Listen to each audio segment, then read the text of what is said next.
what I had explained before about this Purusha Suktam. Purusha Suktam is the gist of the Vedic Sanatan Dharma,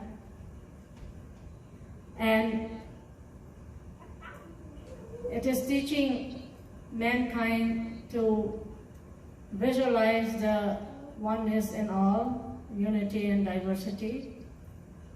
It is explaining that everything, whatever is existing in this whole creation, is nothing but that Purusha. And you know, the Western world has given theories like the individualism called Vyaktivad, the capitalism Punjivad, the communism Samyavad, and the socialism Samajwad. These are the main, but it has not given that happiness, the bliss and peace to the humankind, and also not brought any type of peace in this world. The Vedic theory is separate from this. The Vedic theory is talking about the Brahmavad, Brahmanism. And this Brahmavad, because what the West has given is only concentrated on the individual and the materialistic world. But the Brahmavad goes back to the source, the origin. And that is what you will find in this Purusha Suktam.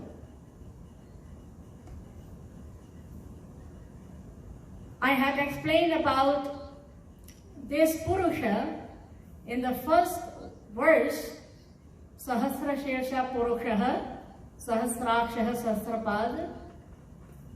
So here, Purushaha, this is Ekvachan, singular, means Purusha is one. But this one Purusha is in many forms. And in this Purusha Suktam, three of the forms of that Purusha, you will find a description, which is the Adhyatmik, Adhibhautik, and Adidailik. I told you about that. Adhyatmik, whichever has to do with your self, your inner self, and your outer self, your surroundings, and Adhibhautik, what there is in this world, and Adhyatmik, because you and this world, there is a cause, the origin of that. That is the Adhyatmik. And when we see the first line of this Purusha Suktam, what type of, because according to this Adhyatmik, Adidevik, Adibhautik, I have also explained to you that you have the Vyashti Purusha, the Rashtra Purusha, the Virat Purusha, right? Vyashti Purusha, your individual self. Rashtra Purusha, what is this Rashtra Purusha? When we say Rashtra or Rat, what is Rat? What is Rashtra? When we say Rashtra, you think it's a country. But when we say Rashtra, we don't talk about a particular country, India or Canada or whatever. Because this Purusha Sukta of the Vedic era, this whole earth was not divided in so many continents.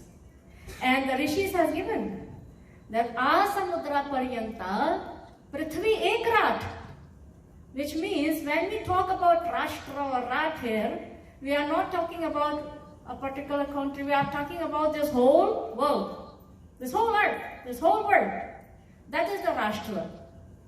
So when we talk about Samaj, when you say society, maybe you think about society you live in, but society is not only of one country or one place where you live, but the society of this whole world. Okay, so when we say Rashtra Purusha, we are talking about this whole world, everyone in this whole world. Okay, and then the Virat. The Virat is, you know, you have this infinite creation has so many universes. So the Lord of the one universe is the Virat Purusha. And beyond this is the Mahavirat. That is the Mahapurusha, the Purushottama. So among all these, Rishi has given importance to the Rashtra Purusha. What you see in this first line, Sahasra Shirsha Purushaha Sahasrakshaha Sahasrapad Sabhumi Svam Sarvatas Pritvatya Tishtadahangalama. So Sahasra Shirsha Purushaha Sahasraksha Sahasrapad, this line is indicating that Rashtra Purusha, Sahasra Shirsha, Sahasra, I told before, is not for a number. It's not about 1,000. Sahasra means infinite. And when we say Shirsha, because Sahasra Shirsha, so the head, Sahasraksha, eye, and Sahasrapad, the leg. So when we talk, what about all the other, what about the body, all the limbs, all the senses? It is like that in our Vedic text, when we talk, when the Shirsha is mentioned here, with Shirsha we mean, so Rishi means here the body, the whole body. So when we say Sahasra Shirsha, we mean infinite bodies. And Aksha, you know, one this Aksha means I, is indicating all our cognitive senses. We have 10 senses, right? 5 cognitive senses and 5 action senses. Jnanendriya and Karmendriya. So when Aksha denotes all the 5 cognitive senses. No? Because in reality, all these senses are seen. I will give you an example. When you have cooked something, right? So you want to have someone taste it, right? Then what you say? Can you see if there is enough salt in it? You have made some sweet. Can you see if it is sweet? Why you say see? You are going to eat it, you are going to taste it, right? But for that tasting, we also say see. Can you see whether there is enough salt or sweet in it? When some sound is coming from somewhere, so someone sitting, you can say, you know, can you go see where that sound is coming from? We hear with eyes, right? With the ears, but we say, can you see where the sound is coming from? Which means all these senses, you know, that's why there are Saptarishi, you have heard? Saptarishi is living in our body. Who are these Saptarishis? The Saptarishis, these are Rishi means Drashta. He who sees, Rishi. Okay? So, who are the 7 who are seeing inside? These are the 5 cognitive senses, your eyes, your ears, your nostrils, your tongue and your skin. And there are 2 more, your mind and your intellect. These 7 are called Saptarishis. They see. Okay? So, when we say Aksha, we mean all our senses, not only the eyes. And the Pada denotes all the Karma Indriya, all your active senses, like your legs, not only the legs, your arms, your mouth. Okay? All these are denoted by legs, the Pada. Alright? So when this mantra is saying Sahasra Shirsha Purusha Sahasraksha Sahasrapad, which means that the countless infinite bodies, all the senses are only that Purusha and nothing else. And this Purusha, because all the three different forms of the Purusha, whether the Adhyatmik, Adidevik, Adibhautik, whether it is the Vyashti Purusha, the Rata Purusha, the Virata Purusha, the description of all these different forms of that one Purusha, you will find in this Purusha Sukta everywhere. Everywhere. Okay, sometimes it is about the Rashtra Purusha, sometimes about the Virata Purusha, sometimes about the Vyashti Purusha. But Rishi has mentioned the first Purusha, first form, that is Rashtra Purusha. Because the Western philosophy thinks about that the sum of individuals is society. But that is not the Vedic philosophy. Vedic philosophy is saying that we are the part and parcel of that society. Society, because of society, we are here. Without society, we would not be here. Right? Like you are born. When we say one, that is individual. Okay? When we say two, Samaj, society means two. So are you born from two? Or does one give birth to two? How do we say? You are born from two, right? So your existence is from this society. And I explained before that we are all the, you can say, limbs of the society. And like you have this body, this description you will find also further in the Purusha Suktam. Like you have this body, and we have all these limbs. Limbs, even each cell in our body is part and parcel of this body. And each cell, each limb in your body, if you remove it from the body, can that limb or any of one even cell live without the body? Cannot live. Your cell, any limb of your body only has meaning, is worth and lives when it is attached, whether it is a part of that body. Likewise, this Samaj, and again, Samaj is not only the society you live in, but this whole world. We are is the body, and we are the limbs of that. And like any of your limb cannot live without your body, we can also not live without the Samaj. So that's why Samaj, is coming at #1 place. Everything we do in your life, everything we do in our lives, it is for the Samaj. You are a doctor, so your doctor practice is you are not practicing your doctor, for yourself. For you, for who? For patients. You make shoes for yourself, you need only one shoe, right? What happens with the other one? It's for the Samaj. Everything we do is for Samaj. Samaj comes at the first place because only when Samaj is there, only when Samaj will be there and living, then only we can exist. Otherwise, we cannot exist, we cannot live. So that's why Samaj is so important. That's why Sahasra Shirsha Purusha, Sahasraksha Sahasrapada. This is about the Rashtra Purusha being spoken here. And that Rashtra Purusha, according to it is explained in so many ways in our Veda. Another explanation of the Veda is about stages we go through in our life. We all have the stage we call the awake state, and then we have a dream state, we have a deep sleep state. We all go through this, right? There are names, terms for this in our Vedic literature. The awake state we call Vishwa. The dream state we call Swapna. And the deep sleep we call Susupti. So Vishwa and that Swapna is also called Tejas.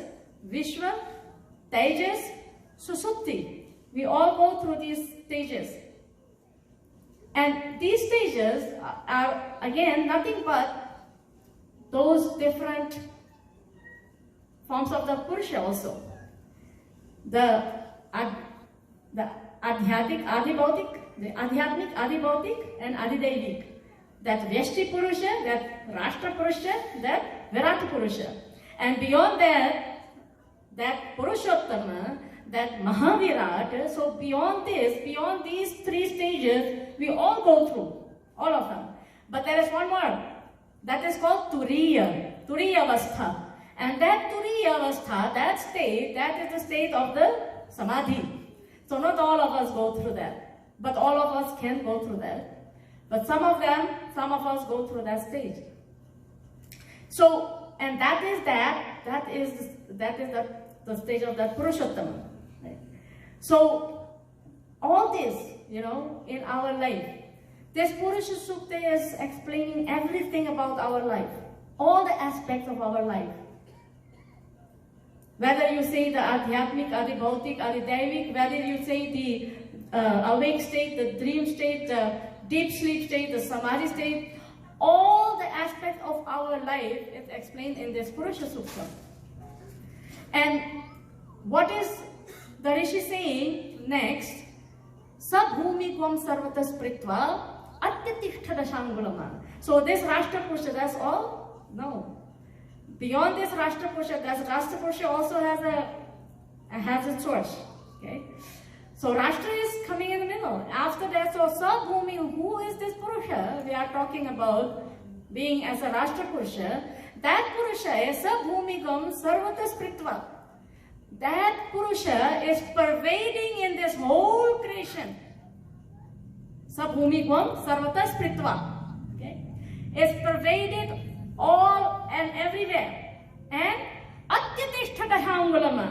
Although it's pervading in this whole creation, it is staying, his existence is, Dashangul. Angular. What is angular? Dash, we know 10. What is this angular? Angular is one word. It is a measurement, a finger measurement. It is used in Hindi, do angul, char angul, to tell a measurement. But here it is not about the finger measurement when we say angul. What is angul here? Because where is this? Where is this Purushottama? Where is this Purushottama living? Or where is he? This Dashangula, where is that? So this Dashangula, angul, this word, Sanskrit, one word has many meanings. And especially when you go into Nirukt. So there are so many meanings for one word. So angula also means indriyam, your senses. How many senses you have? How many? I just said 10, right? So this Dashangula means Atyatishthada Dashangulam, that this Purusha is above, means, in other words, beyond the reach of our senses. In other words, with your senses are the means through which we have all kinds of knowledge. We acquire all kinds of knowledge. But we cannot acquire anything, we cannot see that Purusha through these senses. We cannot know that Purusha through these 10 senses. That is not possible. Like your senses are there, and in your body, the Atma, your real self is living. Can these eyes see the Atma? No.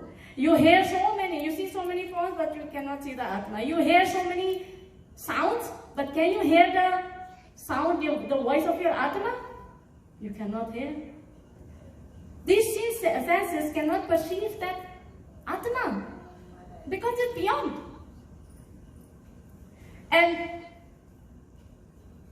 even the Vedas say that Purushottama, that Parabrahm, Brahma we call, that is also beyond the reach of the Devatas.